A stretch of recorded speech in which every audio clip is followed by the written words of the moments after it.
morning and welcome to Winnipeg. Now, how many times have I not said, we might have a nice sunrise this morning.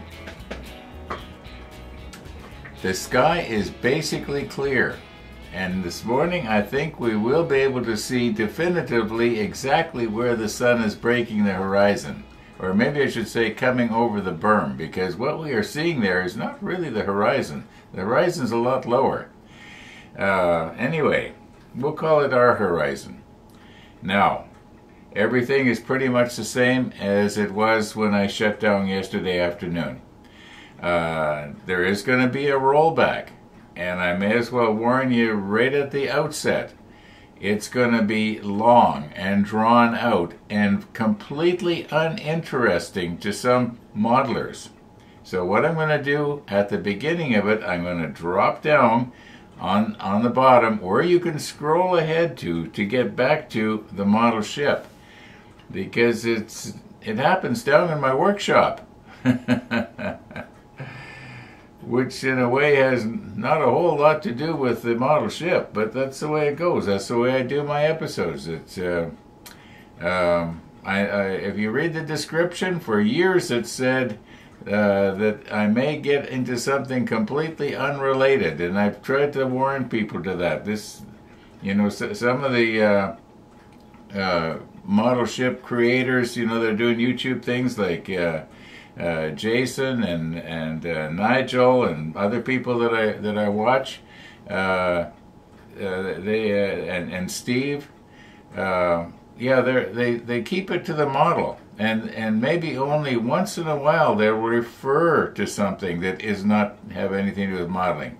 Like I remember when Steve in the model shed referred to it was lambing season, and he was helping a neighbor with the lambs. And yeah, but that was about it. Otherwise it's always about models, whereas with me I sometimes just get off into a tangent and I can't stop. I was reading a comment this morning from military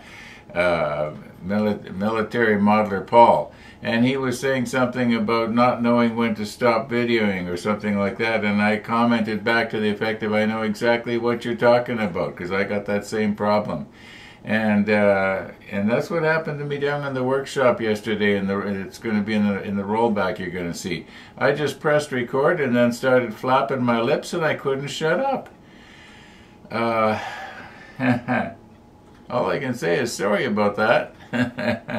Some people like it, but I think probably most that watch my channel, they're watching to see the submarine being built, and we are making progress. We are making progress, even though it's pretty much exactly the same way as the last time we saw it. My goal for today is to try and get all this wire, which I have to be very careful of. Oh, interestingly enough, speaking of wire, this morning on Amazon I ordered more wire, another spool, but I ordered a heavier gauge.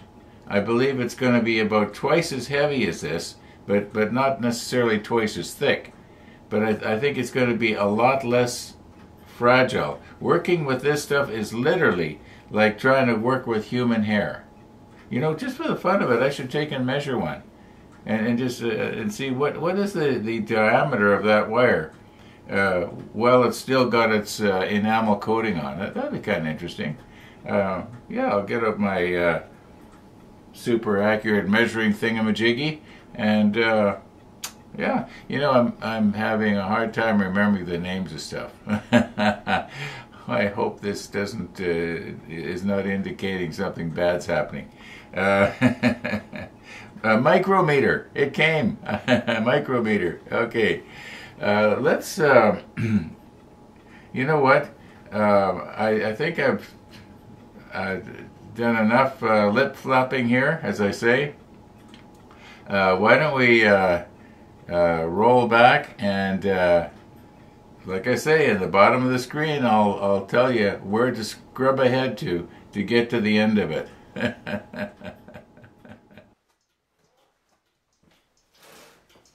Now this room looks to you to be a lot bigger than it actually is. Yeah, still works. Because you're viewing it right now at a very wide angle lens. I think it takes in about 100 degrees or 112 degrees, something like that. So distance looks a lot further away. In other words, the far wall looks about twice as far away as it actually is. Okay, I believe the dimensions of this room that we're in right now, okay, there's 4, 8, 12, 16, 20. It's about 22 feet long, and it's around 14 feet wide. That's all. It's not that big. Most of my heavy equipment is on wheels, so I can move it around. And I think we'll get our 2x4s in with the other 12. And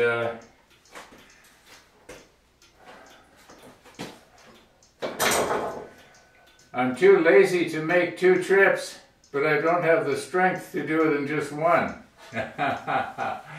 Well, I probably could, but I mean, why?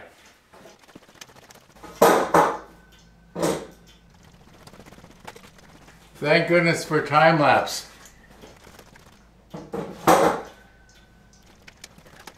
Okay, as I often say at the model table, let's recompose.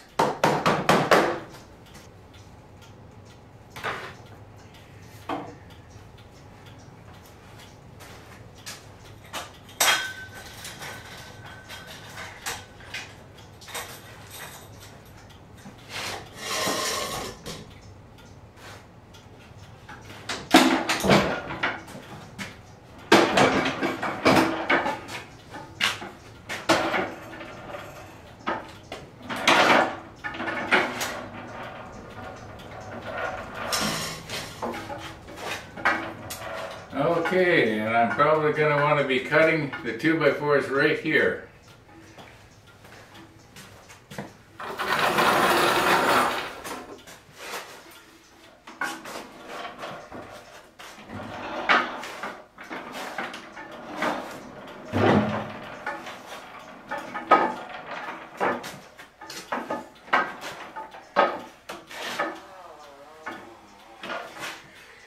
This is a great saw.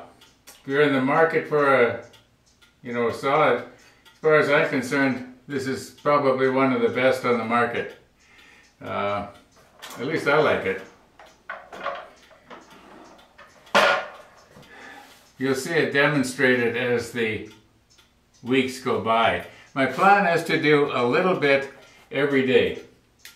I think I've probably done about all I'm going to do for today. I got to get back upstairs. Right now my video, or today's episode, or I guess to you it'll be yesterday's episode, is rendering in the computer. I got to get up and get it loaded onto YouTube, and yeah, it'll air in about 5 o'clock Winnipeg time, so a little less than an hour and a half from now. So I got to call her quits down here, but we'll come down, and all being well, we'll do a little bit every day in the green room. Yeah. Okay, here's what's happened. I guess a couple hours has passed here. And I took my camera upstairs, and I had shot 3 scenes. The very first scene I'm probably not going to show you, except maybe a little excerpt of it right now to show you how badly out of focus it was. And I had focused the camera. I know I did. I remember doing it. And I guess after I pressed record, I must have bumped something, or maybe accidentally touched the autofocus button. And for you, those of you who are camera buffs, I don't leave my camera on autofocus continuous, and I have it on autofocus S, single, so it will autofocus every time I push the button. Yeah, and I like to do it that way. I don't like this hunting and seeking thing that these autofocus lenses do. I like to get it set right, and anyway, never mind. So, for somebody who has a camera that will shoot 8K .3, yeah, that's right, 8.3K in RAW at 60 frames a second at an extremely high bit rate, that was terrible. That was unacceptable. So I'm not going to show that. Yeah, so I'm going to reshoot that scene. But what I had done was I came down here and I just did sort of a little walk around, because there's bound to be people that have started to watch my videos and have no idea what is directly underneath the model table. Yeah, the model table, it would be right about there. Yeah. This was my life. This room was my life up until I dragged the model table upstairs.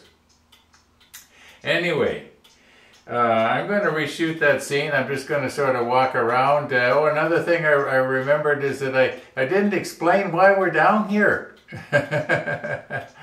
Yeah, we're down here to make the bike box. Yeah, I got the plans over there. I brought them down just now, and the idea is to try and cut as much stuff up and have it ready by the end of April, beginning of May. Hopefully Bill's Cycle is going to be able to deliver the bike here.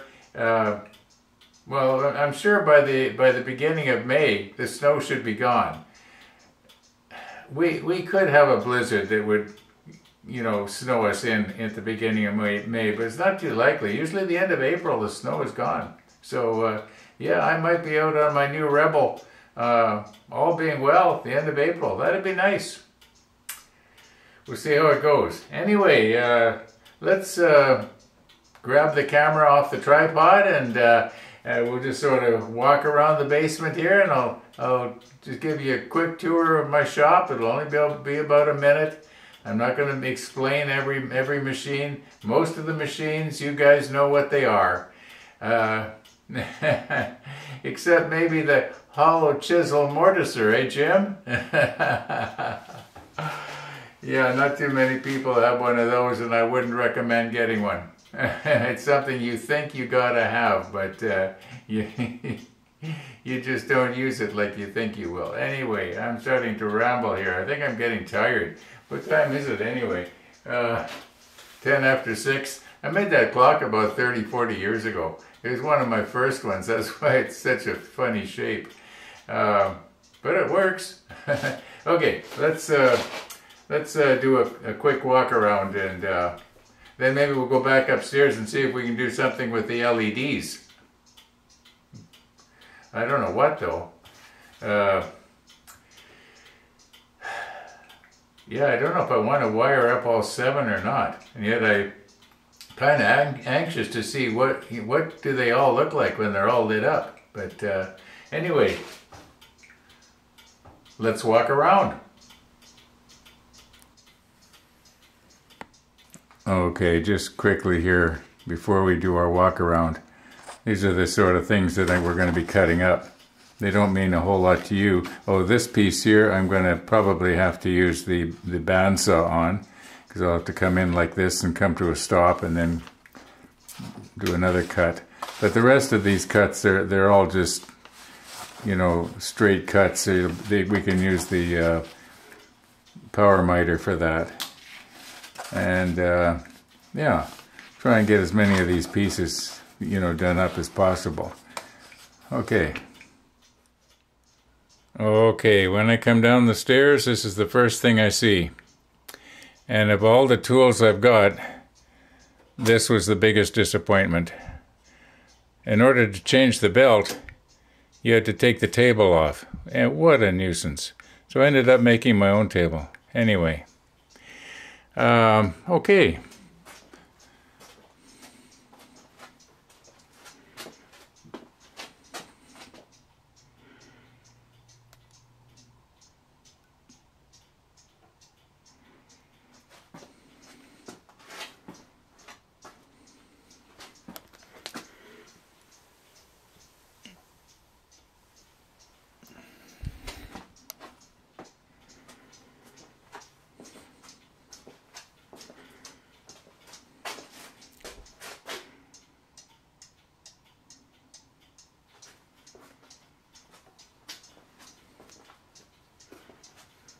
To your right is a bathroom. A little bathroom and a homemade steam sauna. This is what I call my metal room. Although this is not a metal machine. Beautiful scroll saw. Had a lot of fun on that. Power hacksaw, little welder. Yeah, I got it in my head I was going to teach myself to weld. And I did. Okay, now this blower, it actually goes up in that window there in the summertime. Okay, oh look, another 2x4. So I guess that means I have 17 2x4s now.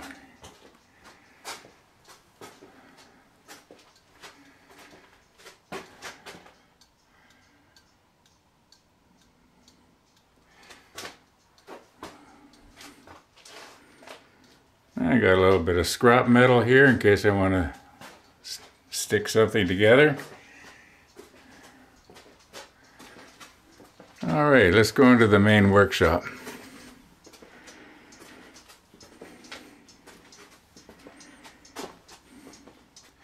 Okay, the area that you're looking at right now used to be my old workshop area about 25 years ago, and then I slowly moved out into the rest of the basement. And you can never have too many clocks.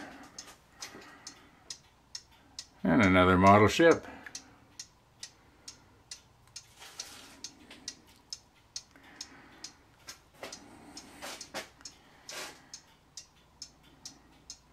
I'm sorry if I'm moving too quickly here. Some of these tools that you see on the wall there are the original tools from way back in the 60s. This is my very first saw. My own personal saw, that is. I think I bought that around 67, something like that.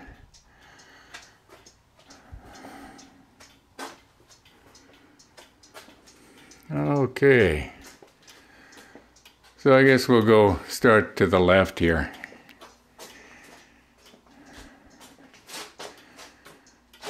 This is the hollow chisel mortiser. Great machine, but you really don't need one. That dust collector, I use it on almost every power tool, especially the table saw, or anything to do with sanding.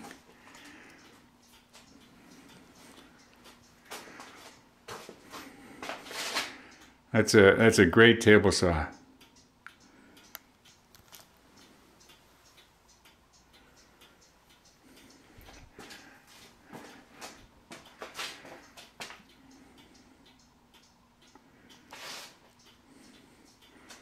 That's a homemade air cleaner. It's actually quite effective.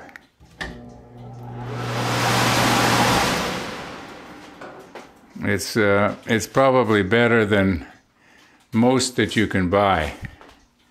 And we already looked at this. We'll be looking at that later. And this is a drum sander. Yeah, there's videos that I put out on that, so. And you can tell that I'm using this machine for a table right now.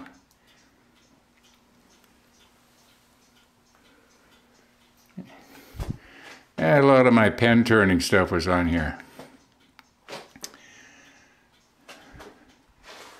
And I had turned a lot of pens and bowls on that lathe, which unfortunately has since something happened to it. I think the power supply burned out or something. This thing here, I got it. I think I got it free from a neighbor across the street when they moved. Yeah, my drill press.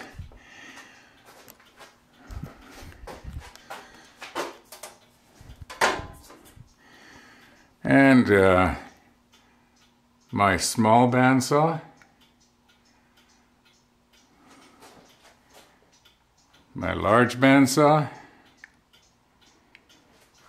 For those of you who are into woodworking, the blade on that is 1.25 inches. Oh, the reason for the red cord here is to remind me to tighten the blade before I turn it on. Okay, and a jointer. Yeah, that's about it. And of course my ships. And you'll notice you can see the Titanic from the top because there's a mirror in there. Okay, I think I've showed off enough here, haven't I?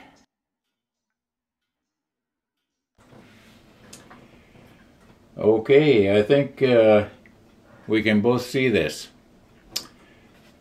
Hence the apparatus.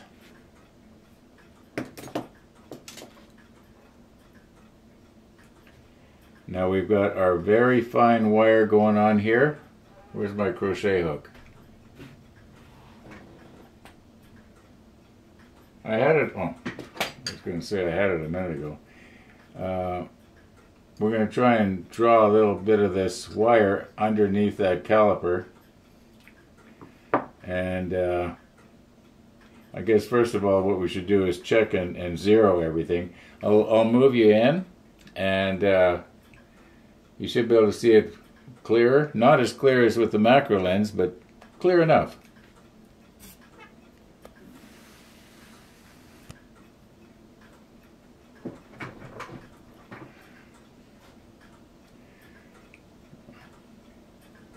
Okay, so here's our wire. We're going to be putting it underneath there, but we want to make sure that this is at 0 first. So we'll turn it on. Okay, now we're going to go all the way down.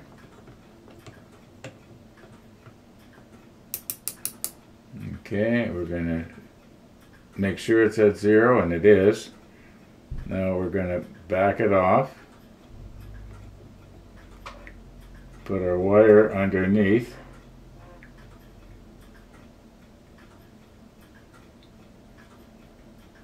If I can get it under there. Maybe I have to open it up a little bit more.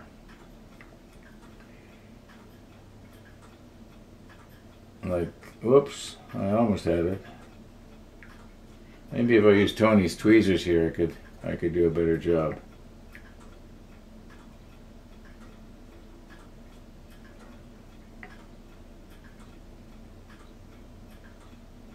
Okay, now if we go down very gently here until it clicks. Oh, it's coming out.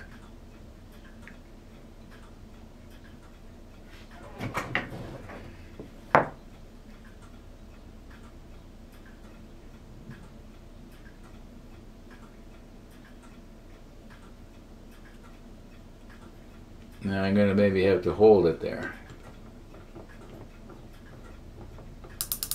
Okay, what do we got? 113 10,000ths. Okay, is that right?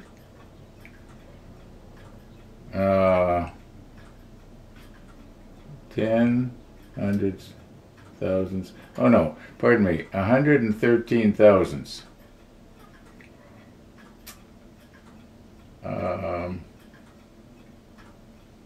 Yeah, I guess that's it. Okay. No. It would be 113 10,000ths, wouldn't it? Okay, whatever it is, it is. It's 0.113. Now we'll see what the one we get in a couple of days is. Okay, I just realized that I had this set on metric for millimeters. So yeah, it was 0.113 of a millimeter, not of an inch. That's why it didn't make sense to me. I thought I had it on inches, but okay, on millimeters. All right, we'll remember that for next time.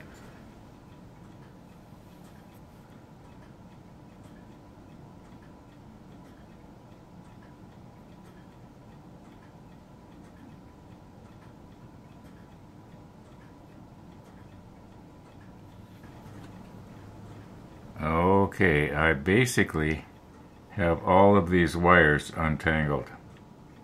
They tangle themselves up so easily because they're coiled, sort of. But they're straightened out basically right now. And what I have to decide is, do I have them all come to a common point right around here? Probably right around here, because the hull is going to be, the outer shell is going to be right on the edge there. And then probably in a straight line to the edge here, but there would be a space right here. So I'm thinking maybe have them all come to a common place right here, and then later they can go down somewhere, probably through the bottom of the hull. Each module would probably go in its own separate hole through the bottom of the hull.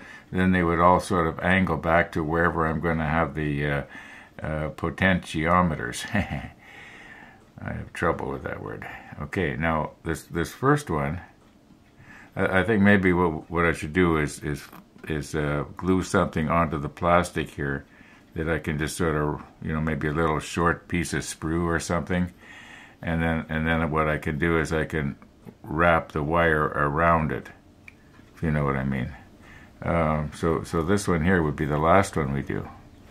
Okay, let's do that. I'll get a piece of sprue and just glue it on. Now, before I glued a little piece of sprue on here to sort of wrap the wires around, I thought I better check and see what is on the inside of the hull that is going to come right there. Okay, now where's something different to point with? Okay, now this, you might call it key, goes right there. And then I knew then that this one would have to go right here. Okay. And I was thinking, now where is the key for this slot right here? And then I realized from my perspective I wasn't looking at it quite right, and that one would actually be for this bulkhead that we're going to be dealing with later, and it will go right in here like that. Yeah, that all makes sense now. And it appears that if I was to glue this right here and not have it stick out too far this way, it's not going to affect anything in this area right here, because yeah, this is where it's going to go. Between this one and this one, and it's between this one and this one. So yeah, it's going to go right about here. So it should be okay.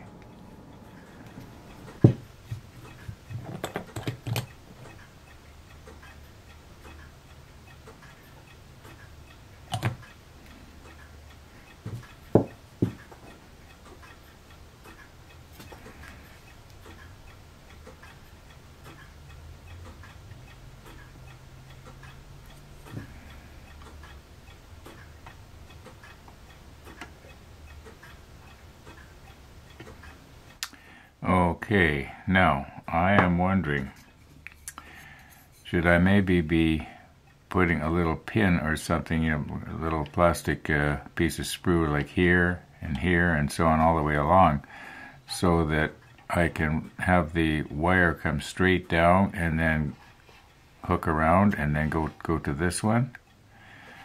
I'm thinking maybe that might be a good idea. I'm just going to quickly go and do that now off camera. Just something really short. It doesn't have to be this, this far up from the edge here. I can well imagine that probably at this very moment, our friend Peter from Ozskill Modeling is getting himself all ready to go to the airport, if he isn't already there, to get on a plane to move to Thailand. And in a way, I'm a little bit envious, because first of all, I want to explain what I'm doing here. I just want to make sure that when that hull or that when that outer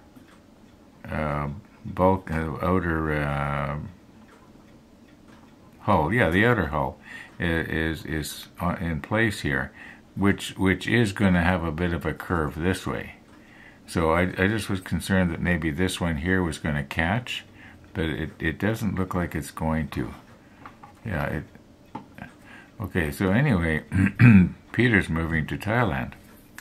And if you will remember, those of you who watched, when he was in Thailand and did the walkthrough through that big hobby store they've got there, and they had, not only did they have one Yamato, I think they had about 15 or more of them, and they were all stood up on end in a row. And here in Canada, I can't even find one. Now, isn't that something? And that one store in Bangkok had, well, there was a big row of them. Anyway, enough about that. Wonder what kind of motorcycle he's going to get when he gets himself down there. Because I think he sold the one he had in Australia. I don't think he'd be taking it with him on the airplane. Anyway, it'll be interesting to see. Peter, if you're listening, I hope everything went well for you. Because when you're listening to this, you will have already moved there. Okay, I think we're about as done as we can get here as far as our little pegs go. And I think the next thing I got to do now is get our wires all run over. I'm going to have to just reposition everything around here so it's a little bit more convenient for me. What time we got going on? It's after 1 o'clock. I think I'm going to call it quits here because this episode is pretty long already, thanks to the fact that somebody spent a lot of time in the workshop yesterday. Okay. Yeah, Monday, Wednesday, Friday, I get a coffee visitor. Today's Friday, and he's probably going to be coming over here. And I want to be able to take my time and do the final edit and not get myself all uptight, because quite often I leave things till the last minute, or I just try to think one more scene, just one more scene, just one more scene. And pretty soon I have one more scene myself into a bit of a lather, you might say. And yeah, thanks for watching, everybody. And all being well, we're gonna see you tomorrow.